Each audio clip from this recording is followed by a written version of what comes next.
Baik, Assalamualaikum warahmatullahi wabarakatuh. Di sini saya akan menjelaskan mengenai materi karbohidrat. Kami dari kelas A, Manajemen Sumber Daya Perairan Angkatan 2020. Sebelumnya, perkenalkan nama saya Lili Maulida Salihah dengan NIM 2003511000053 dan juga rekan saya Yulia Maufiro dengan NIM 2003511000041. Di sini saya akan menjelaskan mengenai apa itu karbohidrat. Karbohidrat merupakan salah satu makronutrien, yaitu nutrisi yang diperlukan tubuh dalam jumlah besar dan dapat menghasilkan energi karena mengandung kalori. Selain karbohidrat, nutrisi yang juga tergolong makronutrien adalah lemak dan protein. Apa manfaat dari karbohidrat? Yang pertama, sebagai sumber energi. Yang kedua, menjaga saluran pencernaan. Yang ketiga, mengurangi risiko penyakit tertentu. Yang keempat, meningkatkan pertumbuhan.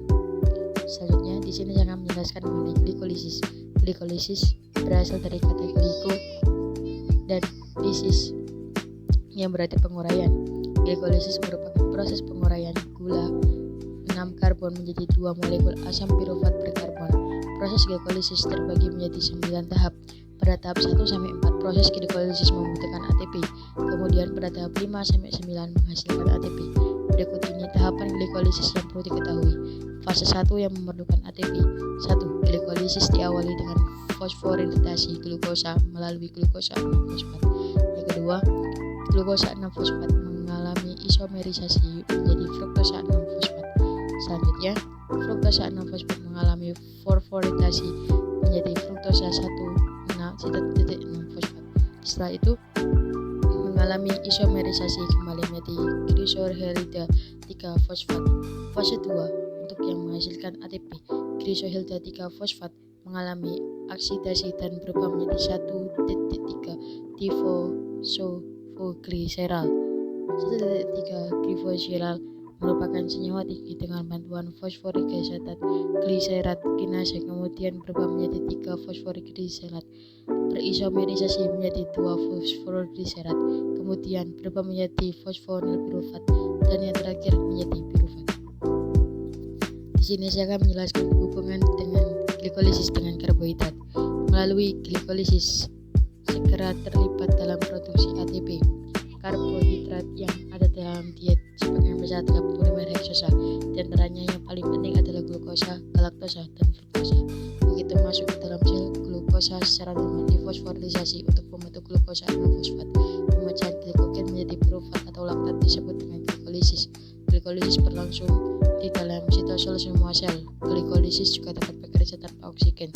Glikolisis memerlukan glukosa 2 ATP, 2 ATP, 2 PO42 minus NAD plus dengan bantuan 10 enzim sehingga glikolisis menghasilkan 2 pirufat, 2 NADH, 2 H2O, 4 ATP. Dengan kata lain, proses glikolisis. Mungkin itu saja dari saya, bisa dilanjutkan dari Saudari Yulia. Terima kasih. Siklus Krebs merupakan rangkaian reaksi metabolisme respirasi aerob pada sel yang menghasilkan energi dari asam pirufat hasil dari glikolisis. Proses ini terjadi dalam mitokondria sel yang membawa asetat aktif berupa asetil-CoA dengan oksidasi glukosa yang diubah menjadi karbon dioksida dan hidrogen. Hasilnya yaitu 4CO2 plus 6 NADH plus 2 FADH2 plus 2 ATP.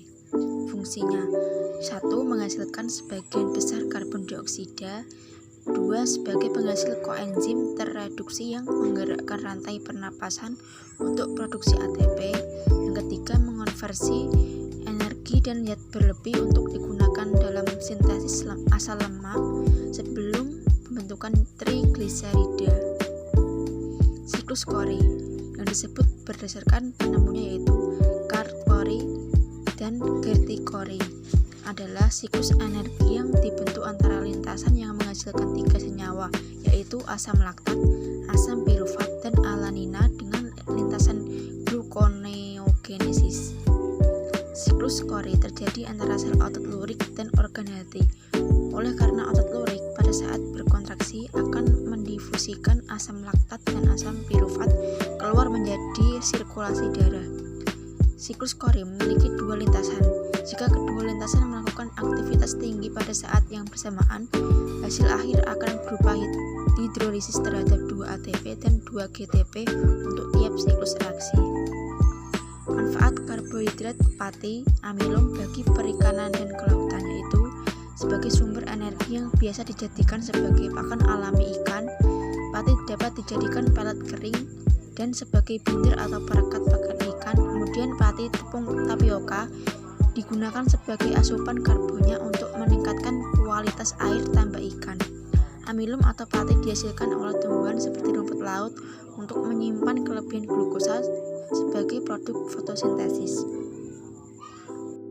Baik, mungkin itu saja yang bisa kami sampaikan untuk materi karbohidrat ini.